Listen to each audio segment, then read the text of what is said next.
Hi everyone, welcome back to Phoenix Rising. I'd like to all meet my guest who's here for the first time, Rob Schumacher. And Rob, I met about a month ago through a friend of mine. And Rob is the founder and president of, is it TAK or TAC? It's TAC. TAC, Security and Protection. TAC Protective Group. And Rob has a fascinating background of Marines, police officer. Did I hear graphic designer when I was passing through before? Yeah, I've done some sign painting, sure. Okay. Yeah, sprinkled in there. So we are, as usual, going to be very organic and go from segue to segue. But the main part of today's topic is to talk about being aware and keeping yourself and your family safe. So many of us as women will get into the car and just throw our pocketbook onto the seat next to us, get out of the car, run into 7-Eleven or somewhere else to get a quick cup of tea or coffee, not lock the car, and even worse, leave the car running, be home and think when you leave you don't have to lock your doors. All these little things and things that I'm probably not even aware that I do. So give you a little background, I'm usually very aware.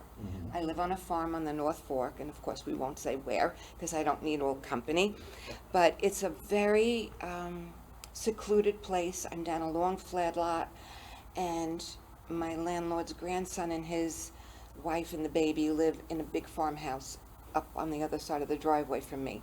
The landlord's across the cornfield to the other side, so they keep an eye on me. You know, if the car doesn't move in 2 days or it's late, and then they'll send me a text, "Are you okay? We saw you got home very late." It's lovely. A few years ago, before the young man moved in to the big farmhouse, a tenant lived there. Really nice people, horse people. So it's wonderful. We have all kinds of animals over there. It's a tree and vegetable farm. It's great. So I come home one day and I see all these police vehicles, the SUVs, black cars with no insignia, which I know is like city, and German shepherds that I knew I wasn't supposed to jump out with my dog biscuits and give them to. Right, no. So I pull up and I'm going down my driveway, and the police officer stops me and he said, "Are you Phoenix?" I said, "Yes." He said, "Go to your house. I want to come have a talk with you." I said, "Okay." I felt like the little kid, that stayed out late. I said, "What happened?" And he said, "They were robbed." He said, "And you left your house unlocked." Living where I lived, I'm there almost 19 years now. I never felt I had to ever lock my doors. Not unusual. And You're not guilty of anything. yeah, so I never carried my house keys with me. I had to drive to a friend that watches my animals when I'm gone, get my house key, go in, and the 2 police officers came, and we had a really good talk, and it was part of my awareness. Sure. Title for today's show is, he said, "You never know. Yes, it's secluded. That's good and bad." He said, I want to tell you, we came in and we searched your cottage. We looked in your closets. We looked in the bottom of the crawl space. We looked under your bed because we didn't want you coming home and having a surprise here. And then we locked your door. And when you are home at night, I don't care how hot it is, you close your windows. And I was like, holy cow, what an education. And thank goodness I was safe. How these other people were robbed, he was in a local restaurant, coffee shop, having breakfast, talking to one of his workers, and about, this afternoon my wife and I are going up to take care of the horses. And the other person asked him about his coin collection. Oh boy. Someone overheard it. Yep. They watched the house. The mother-in-law wasn't there doing her usual cleaning and scrubbing. These 2 were out at the horses, and these people came in. They found the safe that looked like a coffee table, and they started removing it, and another neighbor drove by and they saw an unfamiliar vehicle, and that's what stopped them. But when you think you're safe and we don't want to walk around on pins and needles, Absolutely on not. guard all the time. Yeah, absolutely not. So good segue in, but I do want to talk about what did you do in the Marines and what did you do? Where were you a police officer? Nothing extravagant. I was a parachute rigger in the Marine Corps. Okay. 4 years active duty. So you have to be a perfectionist to do that. It's kind of interesting. I kind of just fell into that specific profession. For anybody who's been in the military, you know, you have a placement examination that you take. Okay. It kind of brackets you and how you score on the test. I fell into the highest bracket, and that's not unusual. Okay. And one of those fields was aviation maintenance. Mm-hmm. And coming from Long Island, if you don't work for Grumman at the time, Mm-hmm. Fairchild, the Long Island Railroad, That's or what it. was Lilco at the time, Yeah. you're, thrown to the wolves, so to speak. Yeah. So I saw myself working at Grumman, so I chose aviation maintenance. Wasn't Grumman, I think, was union at the time, weren't It was they? non-union. It Oh. was never union. Okay. Fairchild was union. See, I'm a union baby, so Yeah. I Yeah, oddly enough, Grumman maintained their non-union status, which some say was the key to their success in the long run, Okay. because their neighbor, Fairchild Republic, was union, yeah. and I think they closed their doors earlier than Grumman. Of course, Grumman Much. merged with Northrop. Yes. Now it's Northrop Grumman. But yeah, I worked in both of their facilities, Bethpage and Calverton. Did you make many parachute jumps yourself? Actually, I am not credited with any military jumps. Okay. It's a different animal.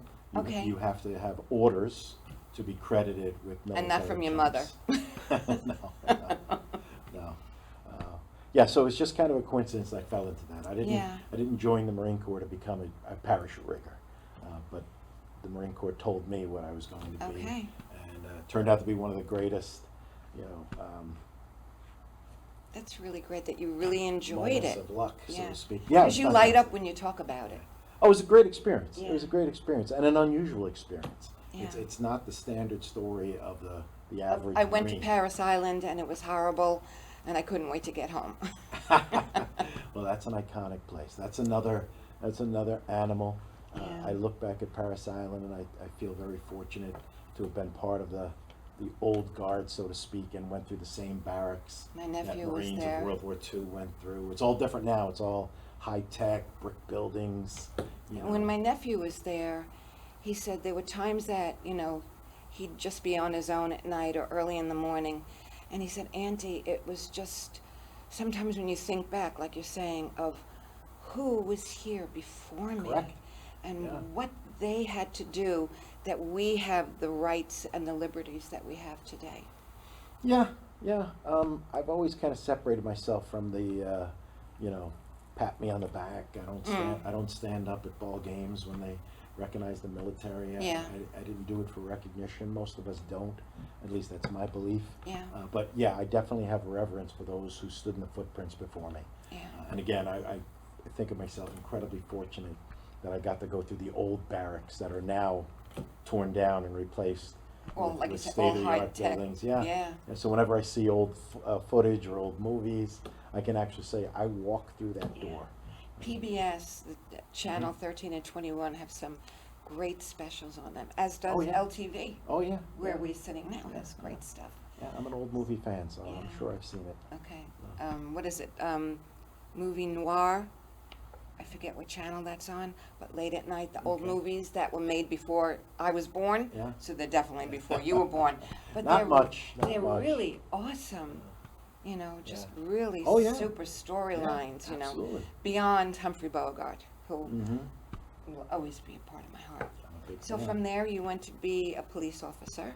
I took the examination while I was still in the Marines. I like to think of myself as a little bit of a planner. That's probably a German trait. Okay. So I didn't want any downtime between. German and Austrian. I'm part Austrian, so Okay. yes, it's there. So I took the exam while I was still in the Marine Corps, while I was still active duty, in hopes that I would kind of segue right into the police department if Yeah. they so chose me. Luckily they did, but there was a 2-year gap, and that's when I worked at Grumman. Okay. The 2 years between getting discharged and Yeah. being hired by Suffolk County. So So I worked you, at you are not a person to sit and be idle. No, I'm a little bit of a workaholic. I retired from the police department 15 years ago, Really? and I'm doing double the hours I'm doing now. I was a But you police really officer. love what you do. I enjoy it. I definitely enjoy it. If I didn't enjoy it, I definitely would not, put so much, So much of you effort in it. into it, for sure. So when you were finishing up at the police department, did you think about doing private security and investigation? Not necessarily. I'd always dabbled in it. Again, as I made a joke in the lobby, police officers don't have a vast skill set. Yeah. So security is kind of a natural fit. And while I was still an active duty police officer, I did quite a few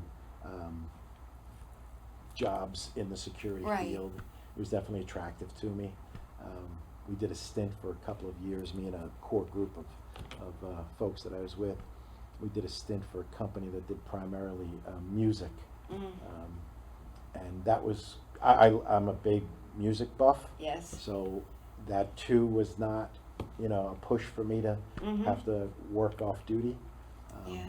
In fact, I have 2 photos in my office. Of course, we don't publicize who our clients are Right. necessarily. No. Confidentiality is a big component of what we do and who we do it for. But I have one photo of me and a security detail with Ozzy Osbourne. Oh, fun. And it was published on MTV, so I'm not divulging anything. Okay.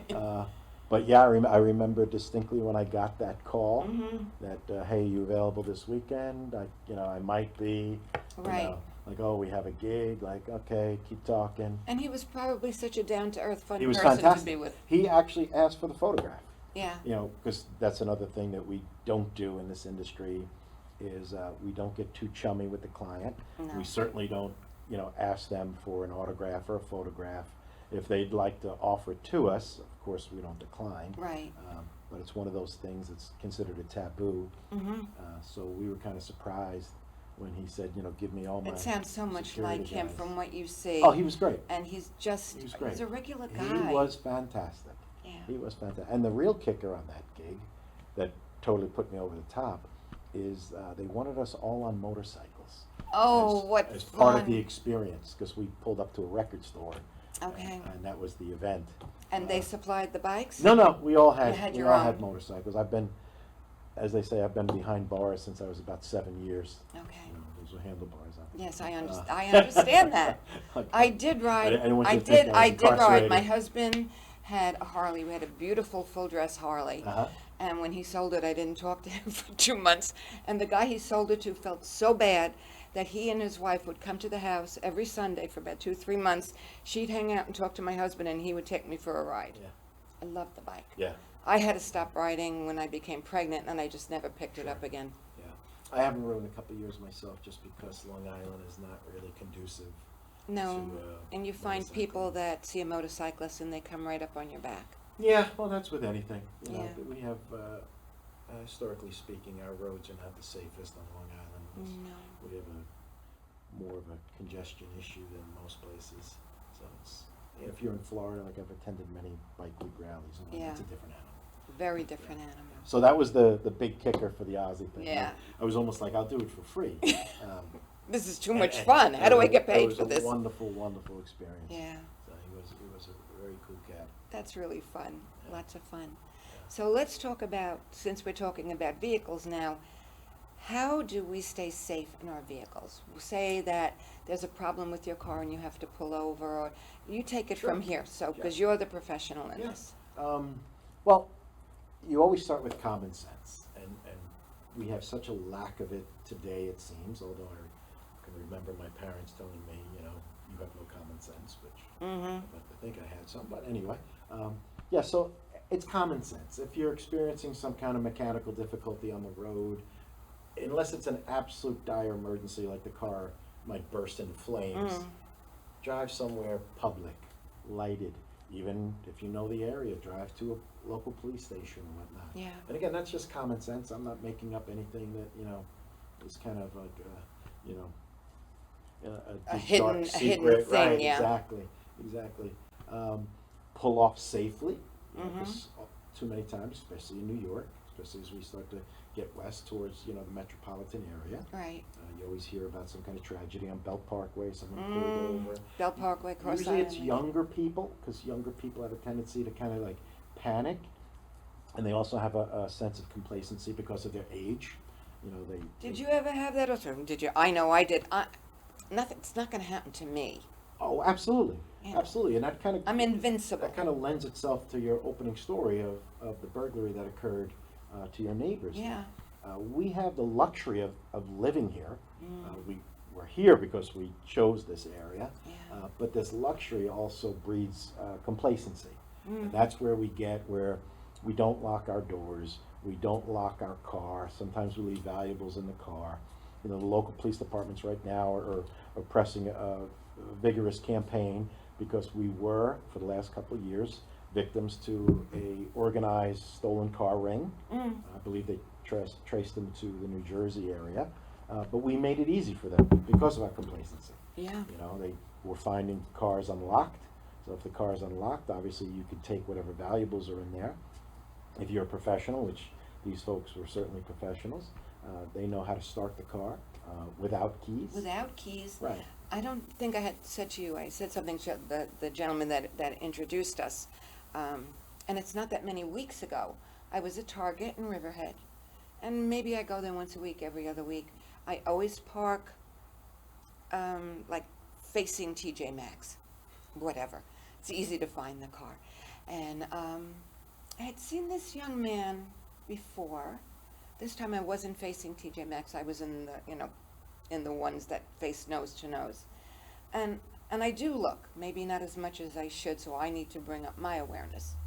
And this young man is walking around, and he doesn't see me watching him yet. And I'm in the car and I'm watching him, and he's like looking in cars, goes to the next one, looks in, tries a door handle. That's pretty much a giveaway.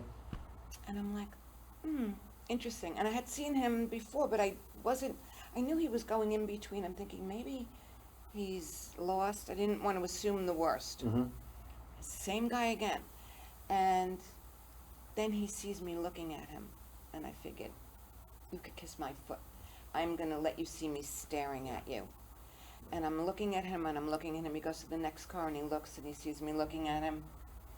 And then he gets into an SUV, and they drive away, and they park in another place. So I drove by. I stayed my distance, but I did a close-up with the camera on my phone, and I took a picture of their license plate. So if there's any report that anything was missing, I will hand that in. Yeah.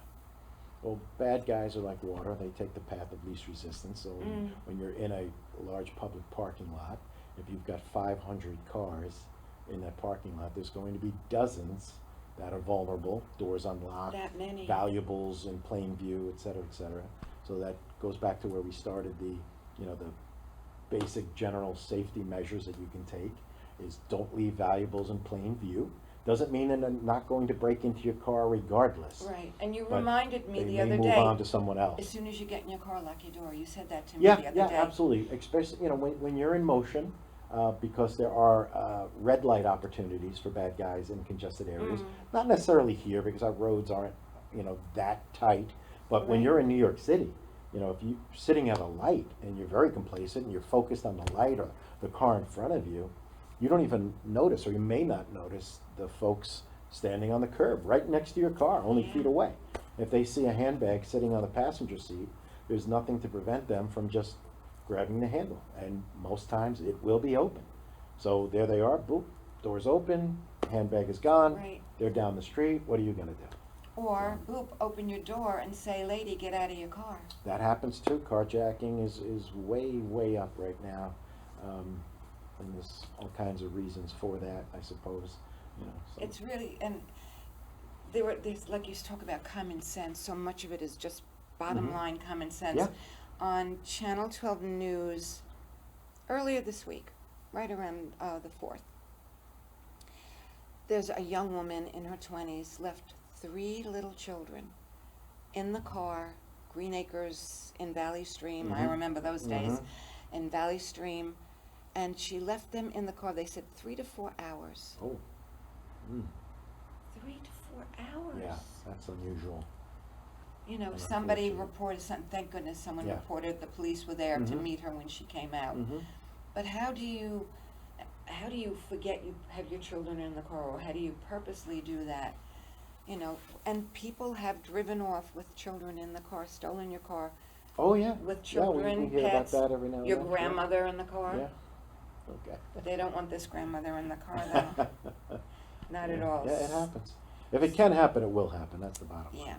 So now we're going to go back around. So Okay. the TAC Protective Group. Yes. What does the name mean? Something special? Well, it's a little bit of a play on the word tactical, Okay. Oh, I'm so smart. I thought that, but I didn't want to jump in. but it also happens to be the initials of my children. Okay. So I made Gotcha. it a little bit personal.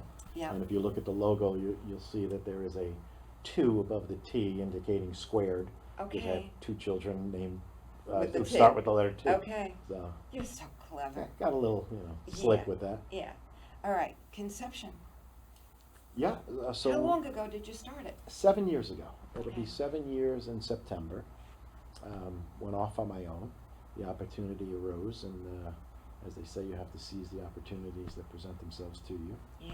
We did, and knock on wood, we've been chugging along pretty well. So, Did you start out here, or did you start further west? not necessarily. Again, I've been doing this for 30 years, up and down the coast. But most of the work, it's almost like the bank robber Willie Sutton. Why did you rob banks? That's where the money is. Yes. So, why, Interesting, your line of work, and you quote Willie Sutton. Why are I you love in that. the Hamptons? This is where the money is. Yeah. For our level of service, again, we service a usual high net worth individual, and they kind of follow a migratory pattern, if you will. Yes, they do. We find ourselves working more in the city lately. That's been kind of a change, Mhm. which is why the West Hampton Beach location seemed a little That bit works more for you. attractive. Yeah. And plus, we do a lot of work out of the airport as well. A lot of clients flying in and out of Kabreski. Yeah. But yeah, the bulk of close protection and estate security is here. There's no getting around the fact that we're not in everyone's budget. Not Right. at this level. There are security guards that are in everyone's budget. Our group is not usually No. one of them. So, Okay. And the that's why. services are protection, and you. Close protection is our forte, Mhm. and that kind of goes hand in hand with estate security. If we get kind of embedded with a family, that we kind of take a whole, broad outlook on Whitney what we do Houston and for the them. bodyguard is where I'm Yeah. going right now. I haven't seen a real accurate movie yet that I can say, That's that's it. what we do. And you're not supposed to fall in love with your But clients. absolutely not. But if you remember the show Barney Miller, Yes. okay, well, of all the romantic, I still over watch the it, top- by the way. it has to be somewhere, I assume. It is on today's Cozy day and age. TV. There you go. Well, they always said that Barney Miller was the closest facsimile of the NYPD of all the shows that have ever been broadcasted. Yeah. And having been a police officer for 21 years, I can see why they say that. Yeah. Because it's not always glamorous, it's not always romantic, oftentimes comedic. Yeah. It's kind of one of the things that we embrace in order to juggle and manage, some of the byproduct that comes with policing.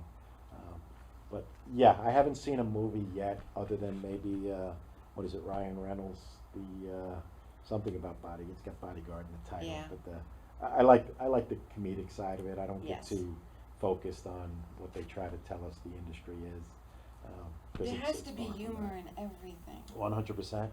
Yeah. 100%. You lose your mind if everything is crashing against the stone. Yeah. Years ago, when I had become single, I dated a wonderful gentleman who was a police sergeant in Fort Apache. Oh yeah, yeah. And we didn't talk about work. He was the one son in the family that didn't marry. He was going to be the police officer or the priest. He was the one Wow. destined to take care of mama and stuff Quite like the that. choices. But he was he had a great sense of humor Mhm. at his job. Been accused of that. Yeah, great sense of humor. It was many, many years ago when I lived and worked in the West Village. My boss owned a number of buildings, some of them on McDougal Street, and one of our tenants died. And I was young, maybe I was 24 years old, so I was so upset to hear that this gentleman died. And the guy from the funeral home called, and he said, "Hi, this is so-and-so, we're going to pick up the body," and I'm trying not to cry. And he said, "Oh, don't cry, really don't cry." And I said, "It's very sad, he was a very nice man." And he said, "Yes." And I said, "How could you be so, flippant?" Mhm. He said, "Now, come on, spell funeral." I said, F-U-N. He said, "Oh, stop there." He said, "You have to find fun in everything you do. Doesn't mean you're disrespectful. Mhm. Doesn't mean that you're negating something that's Sure. very sad, traumatic, and crushing. But you have to find a piece of fun in everything." So when my mom passed, my son David, who is a Reiki master teacher also, and I had to find something funny in this. My mom, mind you, passed at 94, not a wrinkle. She just didn't want to be here anymore. So we're in the funeral home, and we're standing in front of this closed casket. And this rabbi that really didn't know my mother, because the things he was saying is, she was a sweet, gentle little woman, and we're all like, what? My mother was like a truck driver in a little old lady's body. So David and I are doing Reiki, and most of the viewers know that I'm a Reiki master teacher, so we're standing over the coffin, and we're just sending beautiful energy to her body. We know that she's gone, Mhm. and tears start coming down from me. And I didn't want to lose it. It was going to be a long day. And David looks at me, and he says, "Hey, Ma." I said, "Yes." If you can say, he said, "What's in the box, Ma?" And, I mean, it was sick, but it was so funny. He snapped me right back, and I said, "You're right.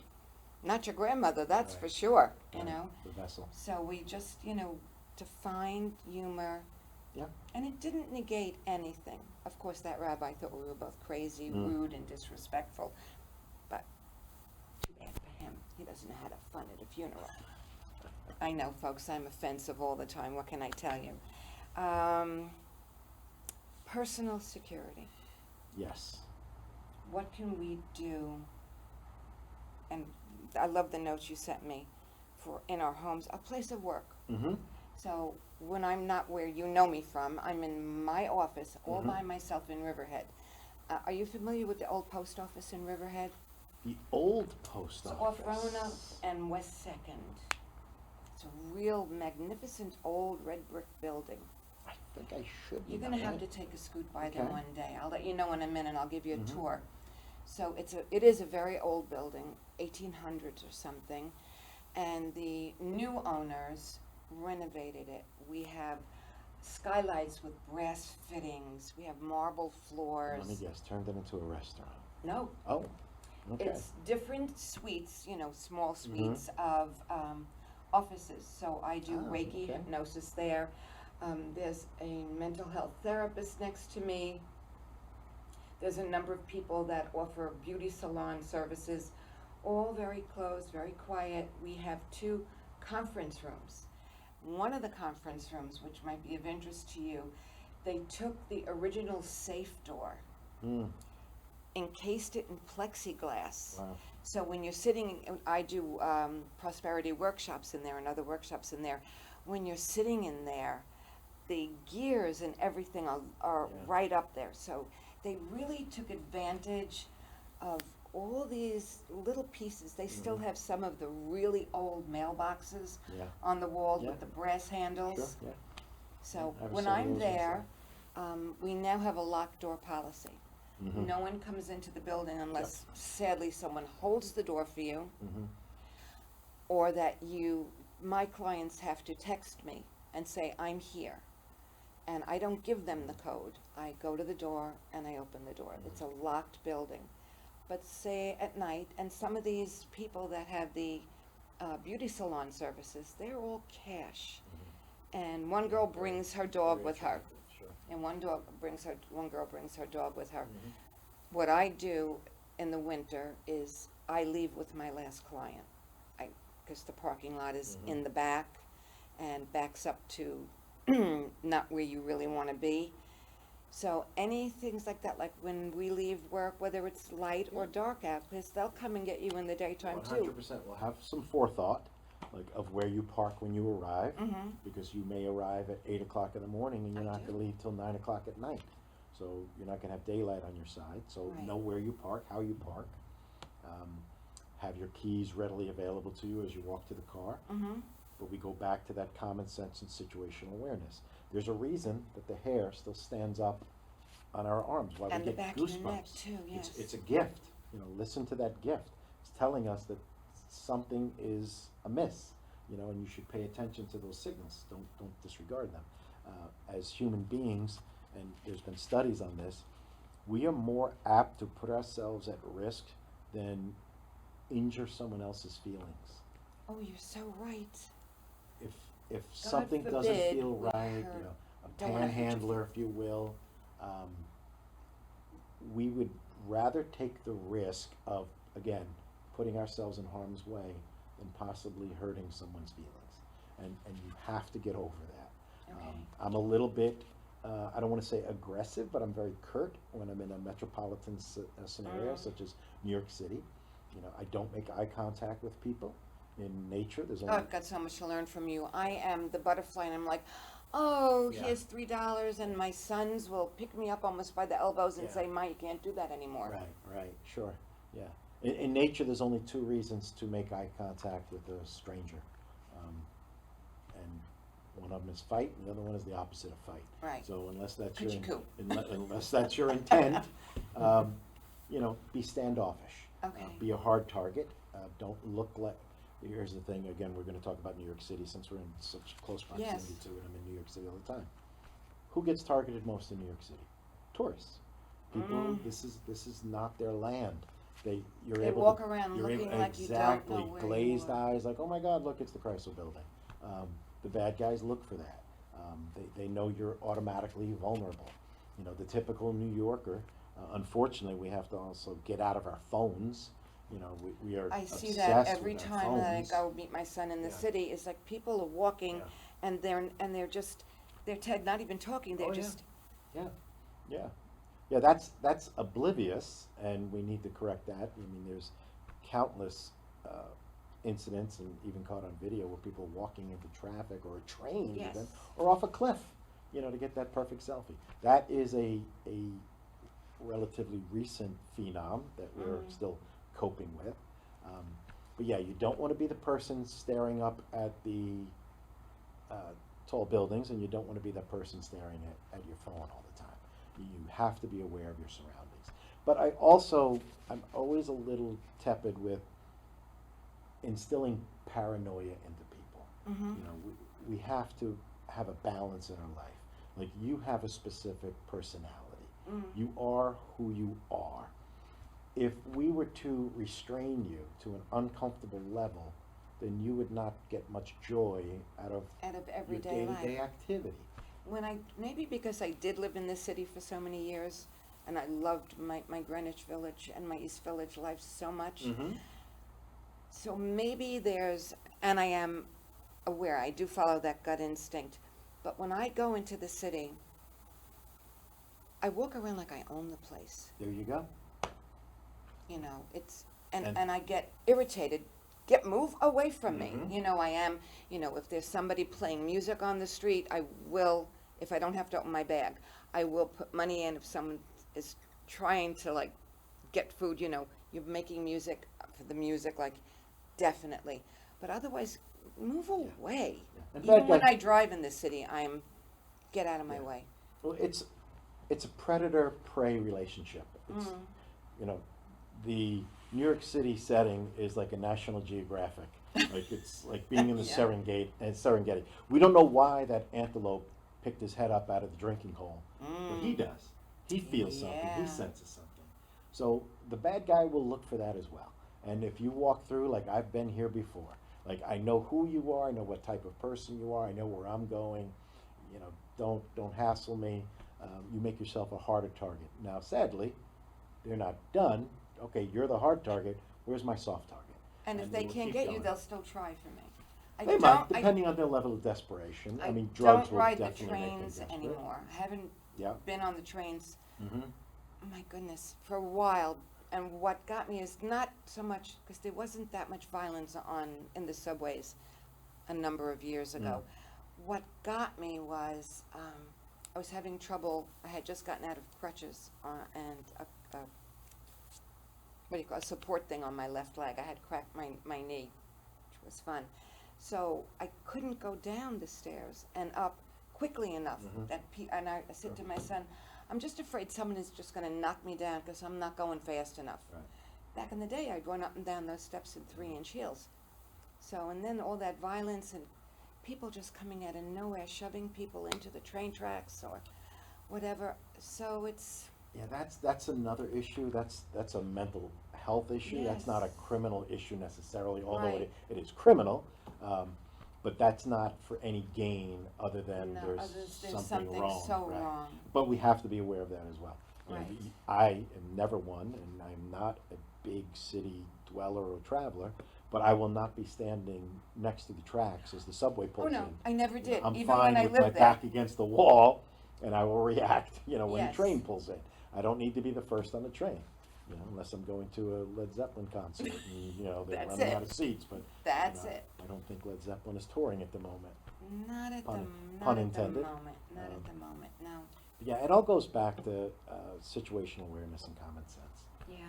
Even when we have clients that have called us and maybe there was something incredibly horrific in the media and they're feeling a little bit of a vulnerability and they want to upgrade their security, and it could be static security, it could be Right. estate security, it could be close protection. I don't like to sell fear. I think that's just bad juju. So let's analyze the That's risks. knowledge. Sure. Well, that's where we come. That's what we're doing, Right. and that's what you do, educating people. Exactly. And we are the professional. This is our field. So let's sit down and be a little analytical about this and find out what your risk factors are and what your concerns are. Because sometimes the two of them are in conflict. Right. And I tell people we don't want to build that bird in a gilded cage syndrome. Like, yes, we could make you safer by implementing X, Y, Z, but is it necessary? Or can we do something that's a little less intrusive and come to the same equation? So Yeah. we're very careful about that. I'm not trying to sell fear. Right. And you'll see a little uptick in concerns and phone calls after something on the news. Right. Or they want to know, are we protected from that? Sometimes they don't know, at the very top, they don't know what we have implemented Yeah. because there's a buffer in between them and us almost all of the time. Yeah. And we'll explain, oh, yes, sir, yes, ma'am, we have this in place to prevent, that scenario. So they don't have to make assumptions. And there is no foolproof security. Like, you can lose your mind by chasing your tail and trying to make yourself so secure. And before you know it, you'll be living in a bank vault. I can't. And Well, you're- at this age, I can't do that. I don't no, choose to. nor should you. Nor should you. I want to be, like most of us, we want to be comfortable, but I do believe, like you're saying, we need to step up our awareness and rattle out, shake out the dust from the common sense, because we live out here and it is so, quote unquote, safe, peaceful. You don't have to have someone with a criminal mind from the neighborhood. They're going to come in from somewhere else. It could be anywhere. And it can be your neighbor, but not always. I don't know why I thought of this many years ago. It was probably after like a science fiction movie or something. But if while we were walking down a public street, you could see a little electronic bubble on top of everyone's head with whatever risk they're presenting to you, we would never leave the house. We literally would never leave the house. Because unfortunately, like we just saw the other day on the 4th of July with that parade, they're amongst us.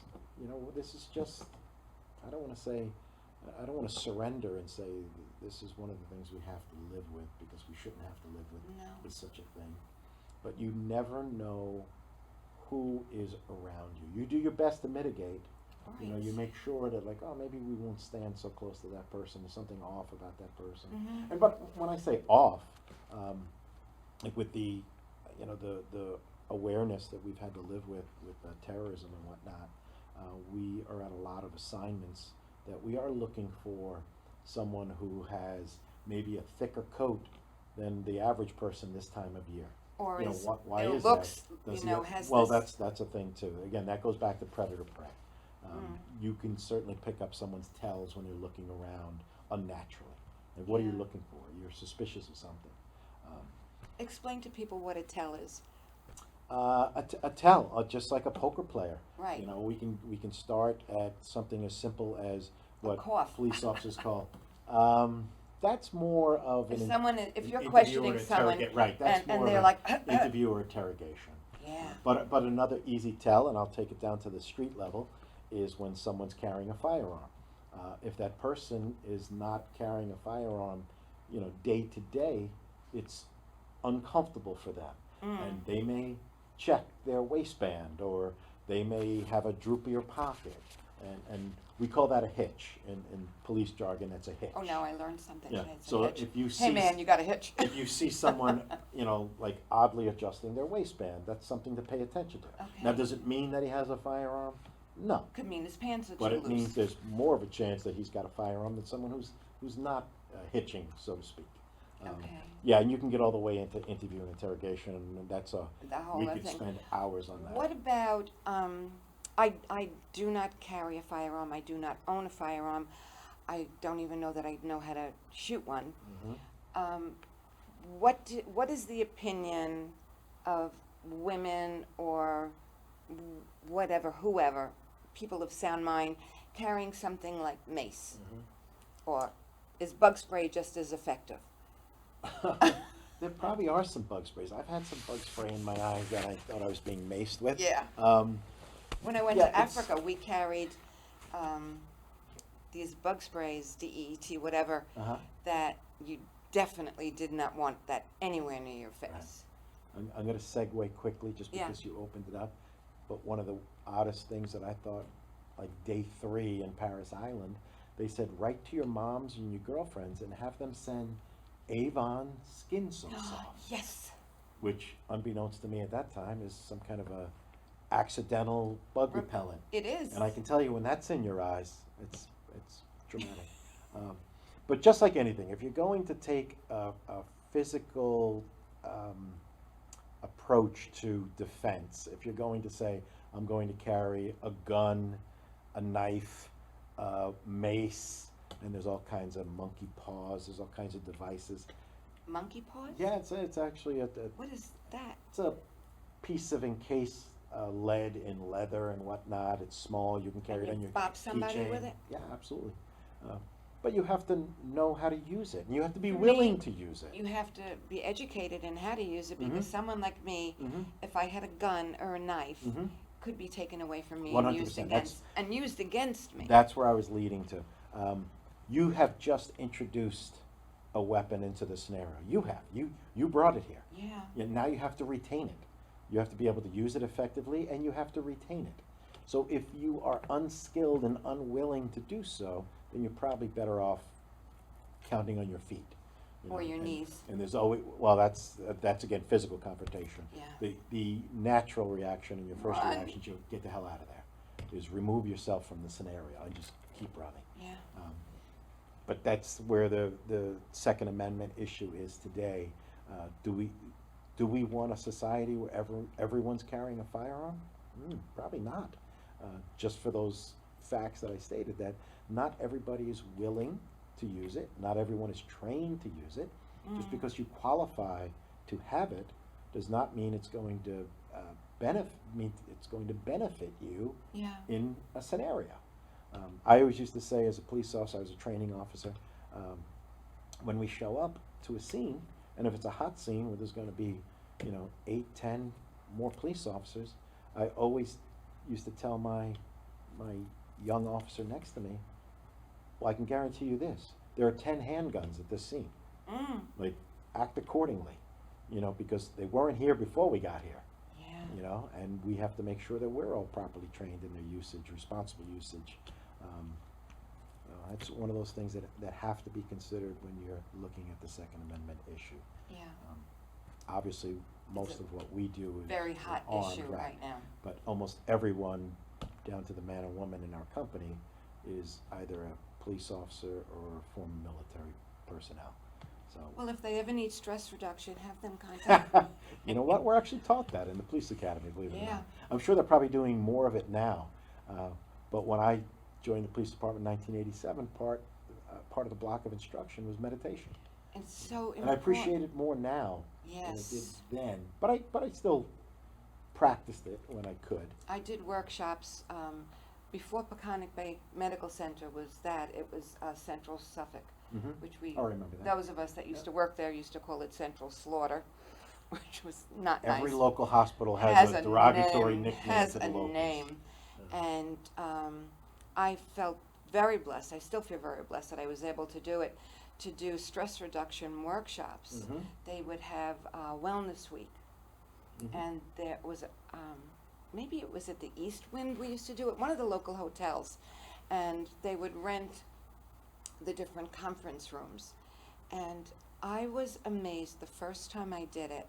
It was for women's wellness, women in medicine and wellness, that I did a group meditation relaxation, kind of like light level hypnosis, and there were over 200 people that came into the room Sure. for the stress. This is way Mhm. before COVID or anything else Mhm. hit us. That to be a police officer, to be in a service business like surgery and medicine, of lives are on the line and they are in your hands, and the stress that goes with that 100%. is enormous. You have to learn is to manage it enormous. for sure.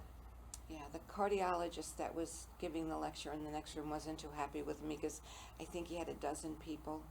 And afterwards, he was very rude. And I said, there's no need for you to be rude.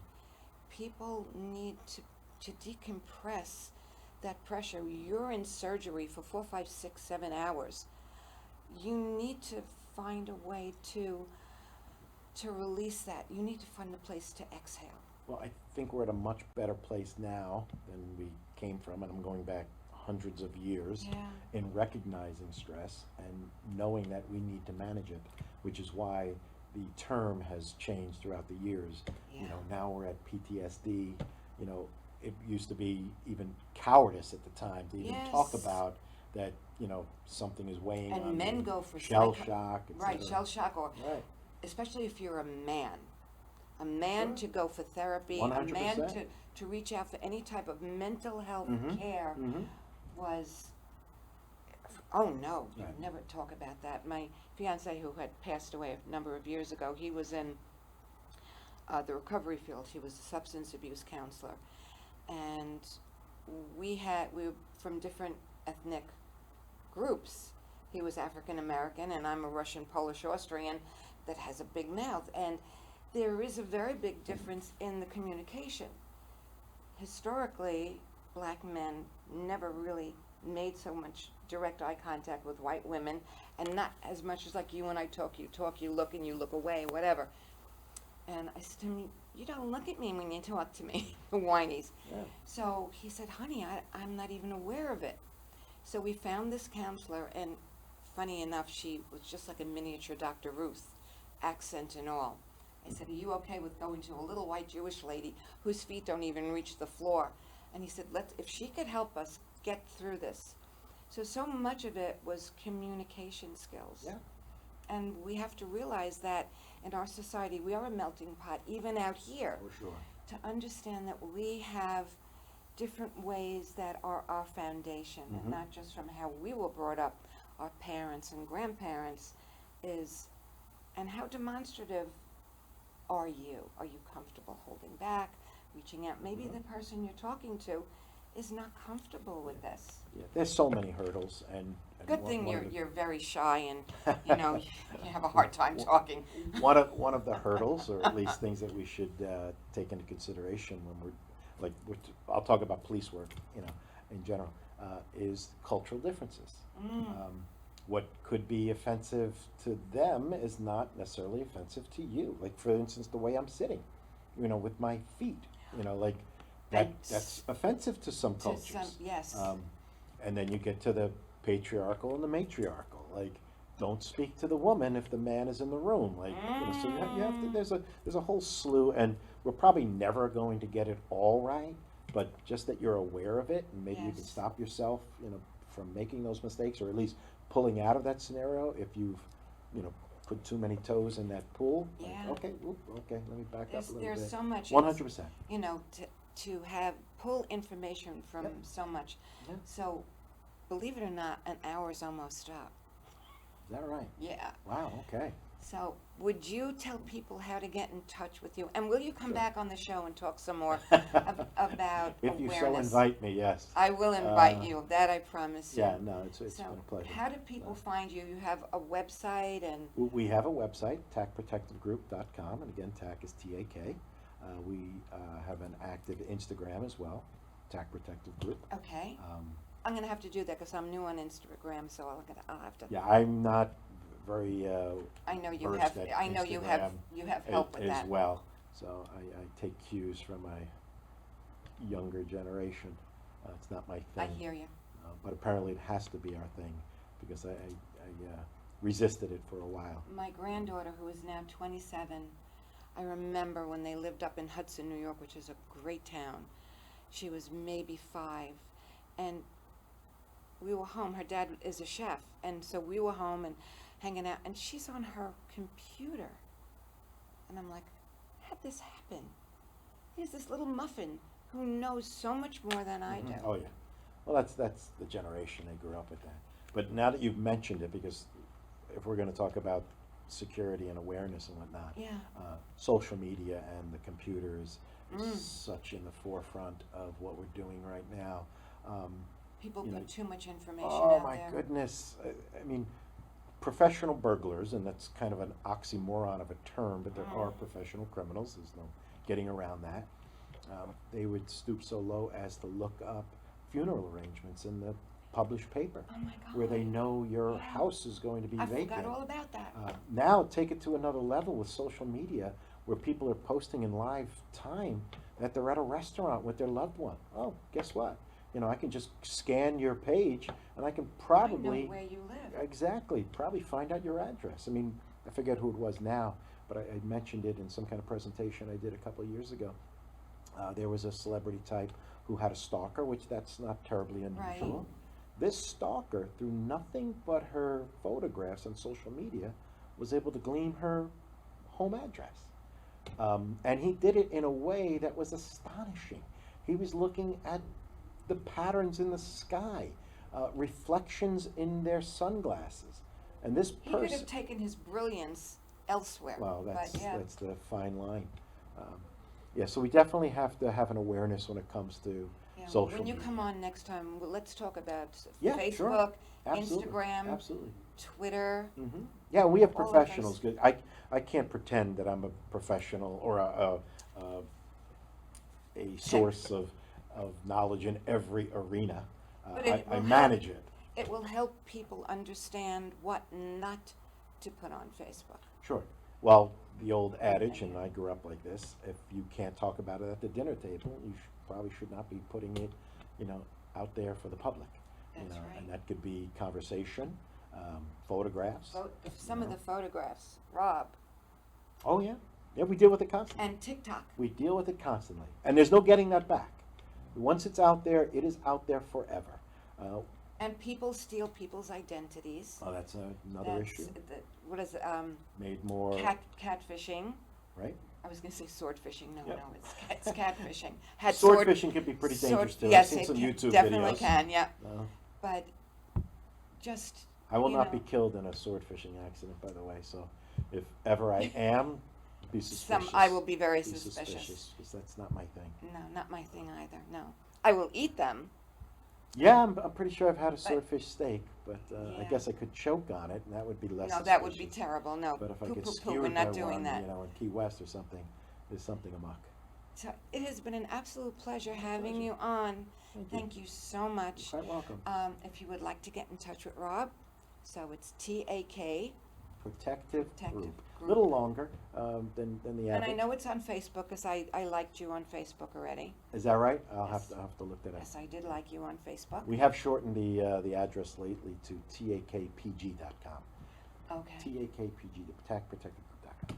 I have We're a- easy to find. If I you have a Google friend- any. You might have seen him when you were perusing the show. He's a PI, Mm-hmm. but he's not a private investigator. He's a paranormal Ah, investigator. okay. So we have to make sure that we Grabbed keep my you guys. interest, the PI. Yeah, we have to keep We you all guys. kind of know one another in the Yeah, industry. out his here. name's Joe Giaquinto. He's an interesting man. I bet. He does investigations all over Long Island Mhm. of documented places that have histories of paranormal activity. Yeah, we've got a bunch of them. So, and I'm sure you might run into that sometimes too. I probably have, if I really thought about it. There's probably not a scenario that I haven't seen or heard of. So I'm sure I have, especially as a police officer. I think you should write a book. I did assist on a book recently. I Okay, think it was a New York Times bestseller, in fact. awesome. Christina Algier, who wrote Girls Like Us. It was a fictional kind of an offshoot of the Gilgo Beach situation. And I've seen that title because I could see the cover in my Well, head. she's Yes. a renowned author. Girls Like she Us. did The Banker's Wife, a very successful book. But yeah, I did some technical consulting on that. That's so great. who knows? One day maybe. Okay. You know. I'm so glad you're like my neighbor now. We'll have to Yeah, give you a true. tour of the True, absolutely. of the old post office. Loving that location, by the way. Absolutely loving it. Yeah. Sag Harbor's always our first home, but we're definitely snapping into the West Hampton Beach area Awesome. quite nicely. Yeah. So I want to thank everyone for watching the show, and thank you for supporting the show. Can't talk anymore. You know how to find me. The office is 631-591-2056. The email is #1, sacredfeatherhealingarts@gmail.com. You could find me on Facebook at Phoenix Rising, Sunday Reiki with Phoenix and Friends. And if you would like to be on the show, contact me at the 631-591-2056 number, or email me, and we'll sit and we'll talk first.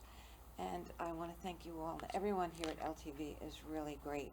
So we have about a minute. Any final words of awareness for anyone? Again, don't go crazy. You know, we're relatively safe. This is a big world, and bad things are going to happen in it. You know, take reasonable precautions. Again, common sense, situational awareness. Okay, You know, don't get too complacent. But again, it's difficult to say that when we live in such a beautiful area. it is. So. When you come on next time, social media, Okay. travel, like Mhm. on Sure. an airplane, Yeah. when you're on a cruise ship, all these things are coming into me now. Okay. You know, just from my own experience, being in another country, because I almost was arrested in Kenya. Americans stick out like a sore thumb abroad. Yeah, the policeman just wanted money, so, Yeah, there's no shortage of that as well. yeah. And he smiled, he had the best smile I ever saw.